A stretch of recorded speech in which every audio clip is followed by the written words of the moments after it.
Hello, this is Al Hernandez from Group 2 with my video post for our Week 8 assignment. When I read The Ladder of Citizen Participation, I thought it was incredible that something written in 1969 would be so relevant today. The issues that Arnstein writes about are the same ones that the Occupy movement was railing against last year. As far as an example of the ladder of citizen participation in terms of a community meeting, I'm going to seek to describe one for the opening of a big box store in a small town. At the manipulation rung, the local planning commissioner would be pressured by the retailer to convene a small advisory committee made up of known, neutral individuals.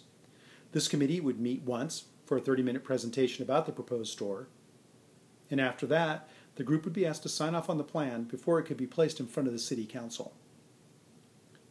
At the therapy rung, this select group would be brought together to discuss the community's problems as it relates to lack of jobs, a declining tax base, and limited retail options.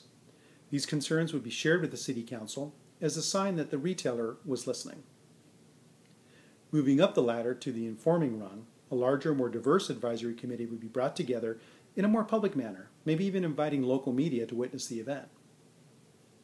They would be provided with a briefing about the benefits of the big box store, namely new jobs, increased tax revenue, and a better selection of goods and services. Again, these concerns would be shared with the City Council as they considered the proposed store. At the consultation rung, the retailer would augment the committee briefings I just described by conducting a public assessment survey to understand the community's concerns, namely jobs, tax base, and more shopping. The results would be shared with the local media and the community's leaders to make the case for the big box store. At the point the placation rung is reached, the retailer would most likely hire a dedicated community relations person from the area to manage the growing advisory committee. Also, a corporate advertising agency would prepare and place ads in the local media touting how the store would address the concerns of local citizens. At the partnership rung, a multi-stakeholder process would be put into play by the retailer, inviting elected and appointed officials, local business leaders, and others to review the plans for the store and jointly assess ways to mitigate the potential problems associated with the arrival of a big box retailer. Things like increased traffic, decreased sales at local small businesses, and environmental problems.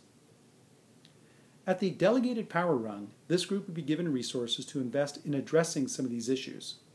This could include things like funds for road improvements, grants for environmental conservation programs, and supplier contracts for local businesses. This will be woven into the proposal placed in front of the City Council for consideration. Moving to the top rung of citizen control, the retailer would cede power and seek approval for the project from the community, possibly by proposing a special election. It would also establish a planning group that would review the various aspects of the project in detail to ensure that the right store, in terms of footprint, local hiring, environmental impact, and other factors, was ultimately built in that community. Now, moving to the group question. The three stages of the research process, according to Serrano Garcia, are number 1, entry, number 2, continuation, and number 3, ending.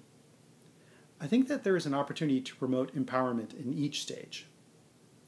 At the start or entry stage, active listening by the researcher would be important, validating the concerns of the community. Whether it contacted the researcher or vice versa will empower the participants. In the continuation phase, transparency would be a way to make the researcher and participants trust each other more. At this stage, any surprise will only weaken the bonds of trust that are forming through joint work. Finally, in the ending stage, a substantive debriefing will help to justify the investments by all parties. And by investments, I'm not talking only about the time and energy the researcher and participants put into the process, but also their reputations, which were put at risk as a result of being involved in this work. I hope my examples were helpful, and I look forward to your feedback on my comments.